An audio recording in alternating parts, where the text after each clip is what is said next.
There it is. Sister to sister. The real Apollo, Wanda. That ain't the real Apollo. That's the real Apollo. What's going on? What you doing? She moving her purse. Baby, go put this out there in the hallway. Nah, don't do that. I ain't gonna take nothing out your bag. Okay. Oh, you being real funny. Okay, I got you. I see. Oh, no, I don't want what's in the bag. What you want? Not what's in the bag. The bag can't hold it up. Apollo. Oh my What's going on? goodness. What's up, man? Man, cooling out, man. I miss you, brother. I ain't seen you in a while. I'm saying, man, you know, me and Apollo, that's my friend. Like It's your friend. yeah, we like co-season ticket holders for the Falcons. Right. I mean, Yeah. Now what I'm gonna do about my season ticket? I guess you ain't gonna pay for your half this year. oh, I'm gonna pay for my half. Well, who gonna sit there? I'm gonna sit there.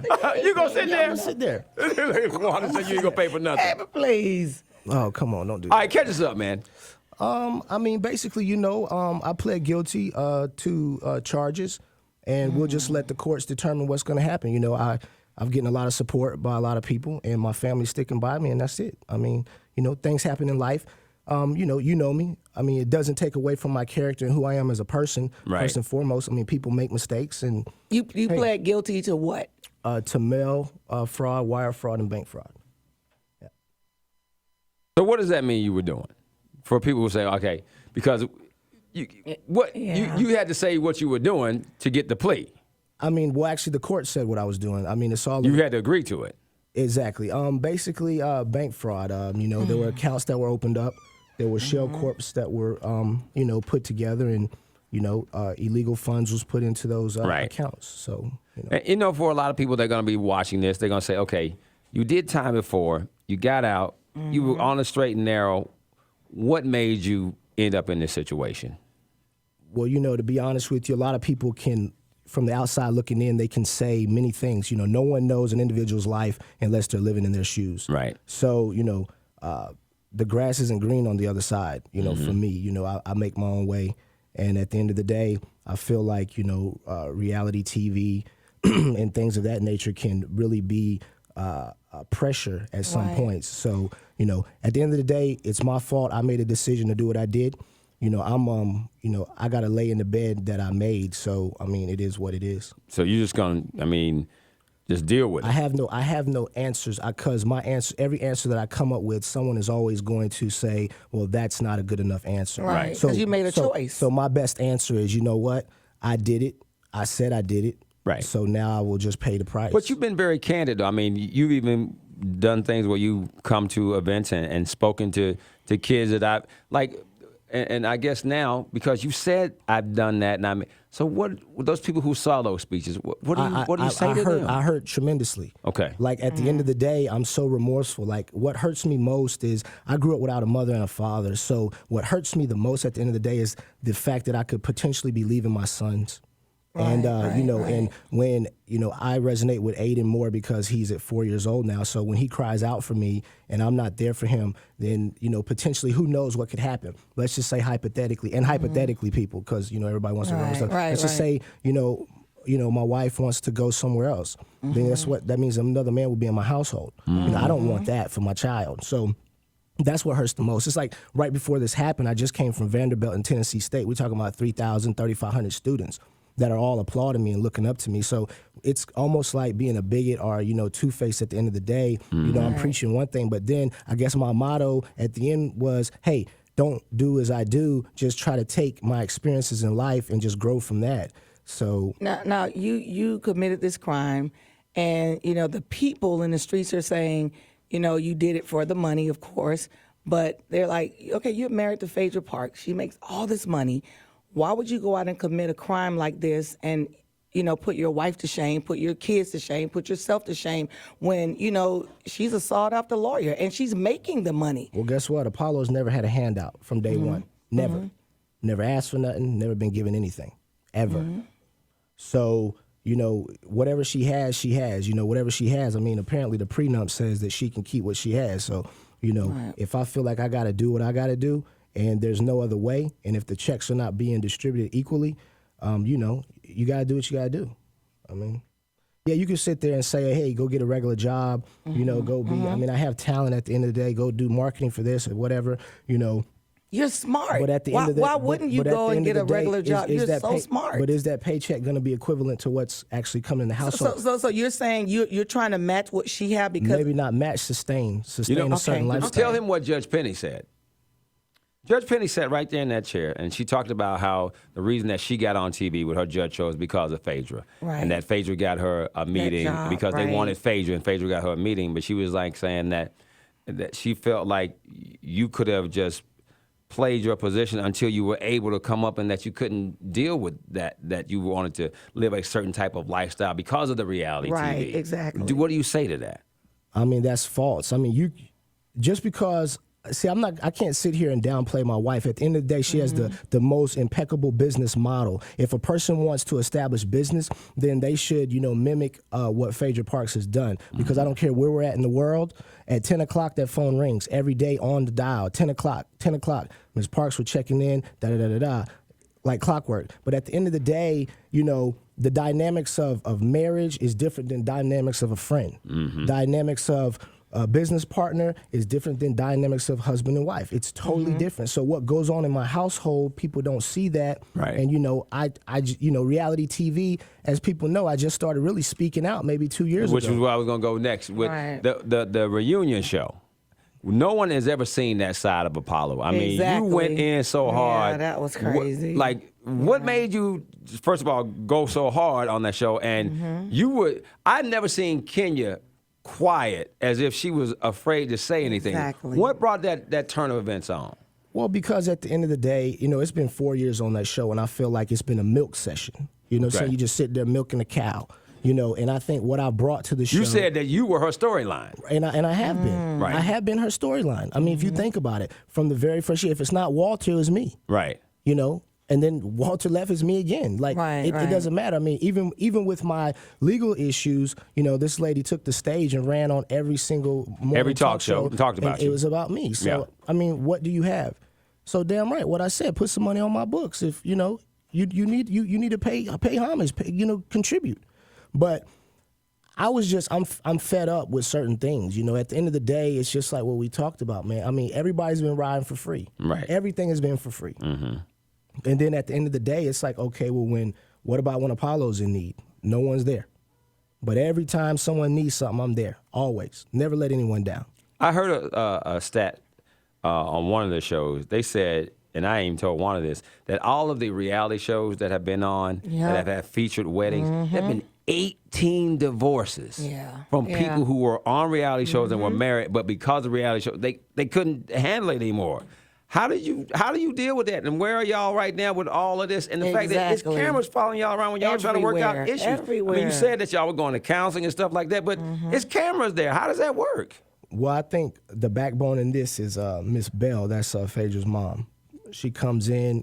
She lives with us Tuesday through Friday. And she's a minister. And she's a minister. And at the end of the day, I think that, Phaedra does want to, potentially hold things in the good grace of God. And then the good grace of her mom and what, I guess what her mom didn't have. I don't really talk to Miss Bell about, her relationship, why she's not still married or whatever's going on. I don't really get involved. But, when I have issues and I'm flustered, then, I would actually, sometimes I'll come storming through the house and I'll just, lash out and, me and her talk one-on-one. And I think that's what keeps things in the road. So. Some people want to know, did Phaedra have anything to do with the crimes that you committed? They have what is called a transcriptist that's in the courtroom when I took my plea. Right. And they made an announcement that she, is completely exonerated from any allegations, that she didn't have no knowledge. She didn't do anything. So at the end of the day, to answer your question, no, she had nothing to do with anything. Even the allegations which Angela Stanton about that book, I sat in, it's not a proffer, I sat in a deposition with her lawyers when they were going through the lawsuit for about almost a week straight, because I was in the midst of all that. That was just a ploy, one, to get your book out there, and two, you were just being really vindictive, and you just had a lot. It was a situation between Tripodis and Stanton that I was able to speak about, and she knew that I was the only one that information could come from. So I believe when she got out, it was all vengeance. She was just ready to attack. Talking to Apollo Nida right here on the Ryan Cameron Morning Show with Wanda Smith. You know, your situation is public record. Like you said, people know about the plea. This latest thing with you and T.I. Yeah, I definitely want to address that. Yeah, we saw the. I mean, we saw the video, Killer Mike and T.I. about something you posted on Instagram. Where you compared your situation to his and Michael Vick, and then T.I. did not like that. Just walk us through all of that and clear up whatever you were trying to say. Well, first of all, tweet. I think it was a tweet. Yeah, right? yeah. Well, first of all, you know, I'm out on bond. Don't nobody really know me. You don't just run up on a person and just, you know, demand anything. You know what I'm saying? One thing you can demand is respect when it's given. You know what I'm saying? I felt really disrespected at that situation. But, hey, you know, I played my cool. I have a lot of respect for T.I. I have a lot of respect for Vic. And by being an educated person, the way I hold T.I. in that essence, I feel like, you know, instead of running with something, because, you know, that's how a lot of beefs get started, by running up with somebody, and then you got your homeboy who's the cameraman sitting there. I mean, who does that? You know what I'm saying? I ain't no homeboys, you know, hold the camera and you out talking the person I have the issue with. So I can't. You talking about Killer Mike? Yeah, yeah, yeah. So right. you talking about, you know, Prop 35, Rule 35. First of all, it's called a Rule 35 for the educated ones. What a Rule 35 is post conviction, post plea, post sentencing. You cannot apply for a Rule 35 until you have been sentenced. Apollo Nida has not been sentenced. Okay, 5K1 is pre. Okay, so at the end of the day, this is what I said. Harvey over at TMZ called me and said, hey, we're running with this story because we see in your plea agreement, the language says, you know, cooperation, 5K1, cooperation, Rule 35. I said, Harvey, you're an attorney. Why would you put that out there? You already know that that's standard language in a plea agreement. He says, well, you didn't have to sign it. I said, I did because I took a plea. Well, you could have went to trial. No, I couldn't go to trial. I pled guilty. Right. I'm not gonna go to trial and get my head knocked off. So I had to roll with what's in the language. I said my concern was not based on that language. My concern was based on collateral attacking an offense that's still in the works. For example, you know, one guy all of a sudden woke up one day and said, hey, you know what? Post-conviction. You know what I can do? I can try to get relief on this, and then my sentencing guidelines, I can get that knocked down. So let me go back to court. Well, you know what? The federal system said, no, we're tired of everybody going back to court on this collateral attacking post-conviction. So they put language in there that you cannot attack, you cannot change no matter what. That wasn't my issue.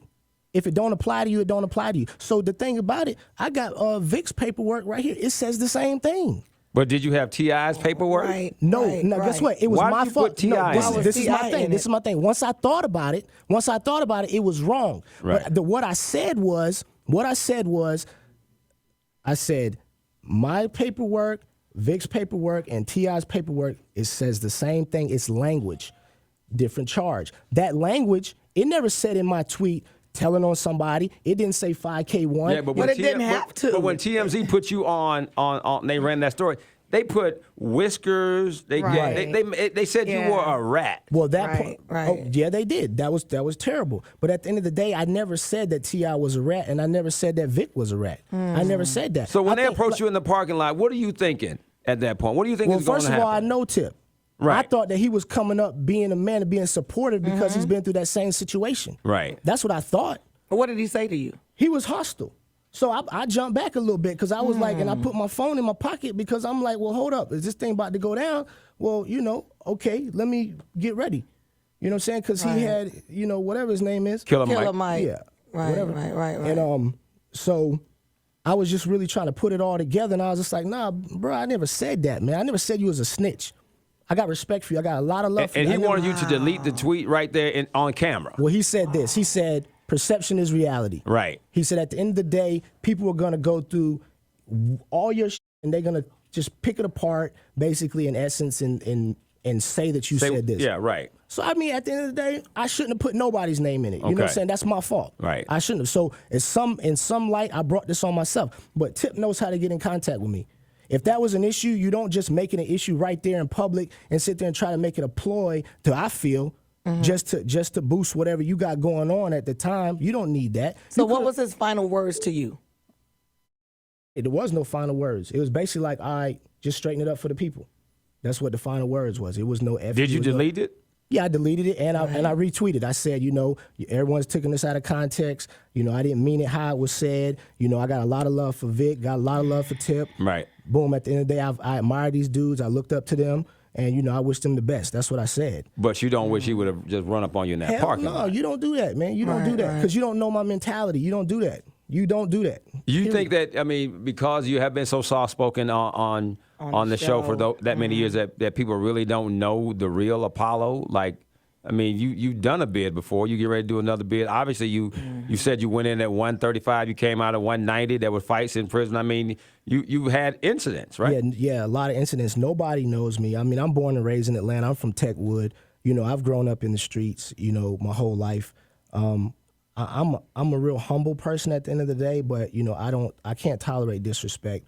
And I really played that situation real humble, and I was humiliated by it. But why were you humiliated by it? Because of the camera rolling? No. I didn't even know the cameras was rolling. Okay. Afterward, I'm just like, that is not how men handle a situation. If I got an issue with you and I can get in contact with you, I can see if I was way on the other side of the world, right? And you don't even know You're me. saying he had your number.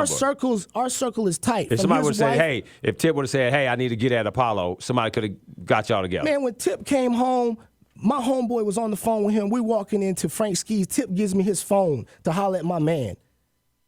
I talked on his phone for 45 minutes and give his phone back to him. You know how to get at me, man. You could have easily just said, look, man, that's some you know what I've been through, Apollo, which I do. You know what I had to go through to fight to clear my name and to stay in the good grace of the people, because he's in the streets. He resonates with the people in the streets. So nobody wants to be labeled as a snitch. Right. Nobody wants to be labeled as a rat. I get that. I get that. You know what I'm saying? And at the end of the day, I shouldn't have put his name out there like that, but I didn't mean it like that. Right. Because I never want to the paperwork would say. But go back to go back to with this plea. You were able to do things that the government said they had no idea how to do, duplicating the checks and all this stuff. Are you going to show them how you did this?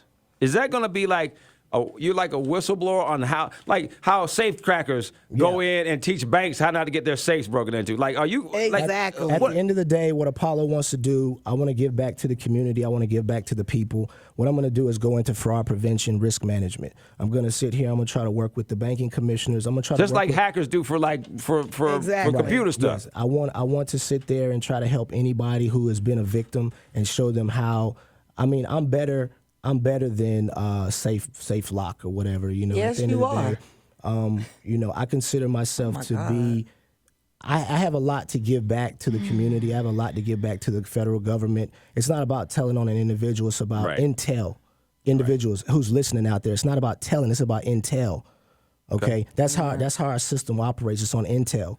So I think I have a lot of intel, and that's what I want to do. At the end of the day, I enjoy that, being able to actually turn the craft around and to do good from all the things that I know. And at the end of the day, I'm gifted in numerous ways. And I'm glad you recognize that. And then you know what? You said this because I know Wanda wants to ask you something before we wrap here.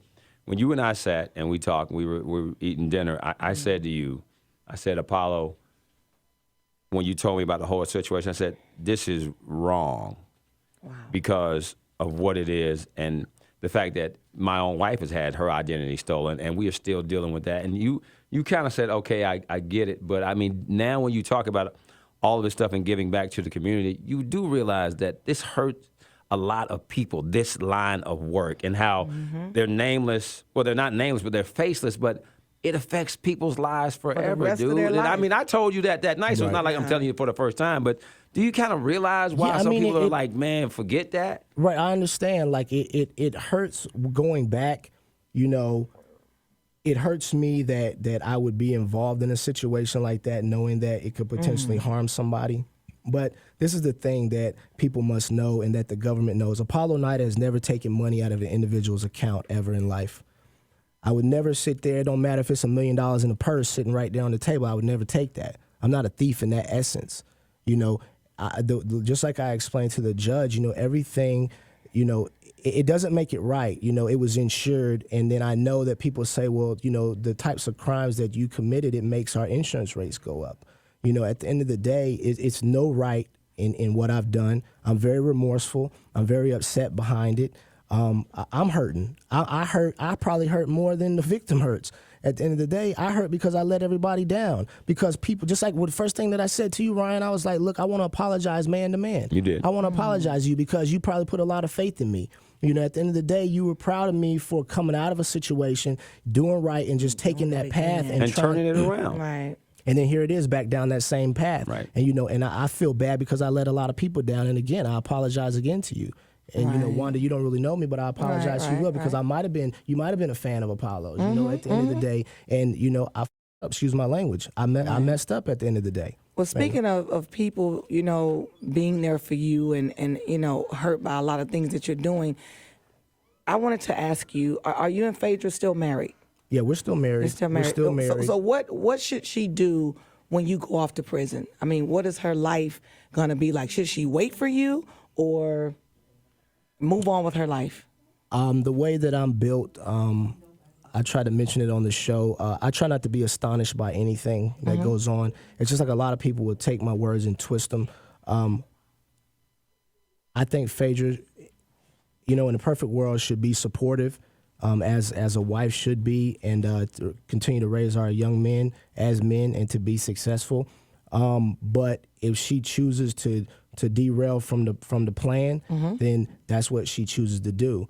You know, Apollo is prepared for whatever happens in life. That's what I've been doing.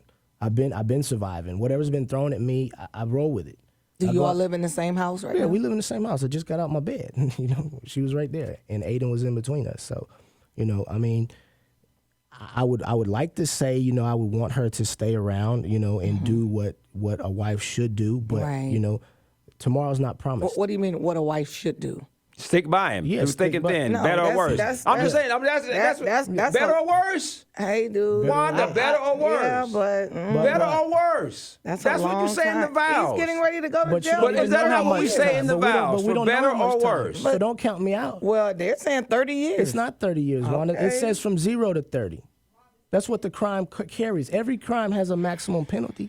Do you have an idea of, because I know you're waiting to be sentenced. Right. Do you have an idea? Because you have lawyers, you spent money on this, you were bonded out. People are amazed that you were bonded out on $25,000 for the crimes you were Right. accused of. So obviously you have something to offer the people who are trying to put you in jail because they don't know how you did it at the end of the day. They know what you did, but they don't know. So they need to know. So do you have an idea of how long you think you might be away? I have no clue, to Come be on, honest. you're smart. No, I'm You're gonna be, real smart. I'm gonna be Because honest. it's up to a judge, you're saying at the end of the day. It's up another to the person who. judge. Right. It's totally up to the judge. Do you think you're going to be penalized because a judge is going to say, you know what, Apollo, you just went to jail. You got out, and then There's here no we are again. Do you sympathy. think that you're going to get any sympathy, or what are you expecting? He's expecting I'm what a- they did with T.I. and Michael Vick. You want. But Michael Vick went to jail. Yeah, T.I. he- went to jail. yeah. I'm not saying. But how long? No, I'm not saying that. You know, at the end of the day, prison time is not warranted. I'm not saying that. I'm not saying to slap Apollo on the wrist. You know, that's not what I'm saying. And I'm not asking. I'm just asking for. You know, there's variances in life. There's alternatives. You know, sometimes alternatives are sometimes people's best method. And just think, sending a person off to prison, it's just like the kid who stole my truck. Guess what? I went to court. I was his advocate. At the end of the day, they wanted to give this young man 5 years. He was 18. Do you know what that would do to a person at 18 years old? Right. Coming home, no education, you don't have anything. You're back to the same thing. Why not come up with some type of solution to rectify the problem and to put a person in position to where now they feel like they're more of an asset instead of being used and portrayed in a certain light, and just let it work for everybody. I think that at the end of the day, we can come up with something that is structured that can help everybody. I'm not saying that, just sweep this under the rug, by no means, because at the end of the day, I have apologized. I don't know what else to do. Well, I mean, we know that you came by. You were very honest and open and answered all of the questions. And, bro, me and you are friends. I wish you the best, man, because I don't want to see two boys being left without a dad, because that's the most important role model they can have. That's the biggest I hope it thing. comes out. Yeah. I hope it comes out in your favor in some sort of way, bro. I'm just going to go on public and say that. And people know that we're friends because I've said it from the very beginning. So, And I appreciate you sticking by me, tweeting me, calling me, making sure I'm all right. Yeah. That means a lot. It does. You don't feel good, do you? Today? Just period. No, I mean, my spirits are high. Like, people who know me, they're like, well, man, how do you continue to, I'm good. Like, I'm okay. Yeah, my spirits are high. What happens is going to happen. It's God ordained and it's destined to happen. We cannot stop the course of life. And I try to explain that to people. All right. You know, I mean, it's just like if you believe in spirituality, like I've explained to people too, I've studied 3 religions. I believe in a higher power. Whatever happens at the end of the day is going to happen. You know what? That's all that I can say. There you go. It's Did you official. sleep with Kenya? No. All right. It's a Ryan Cameron show. There you go again. Hey, look. All right, you leave. It's B103.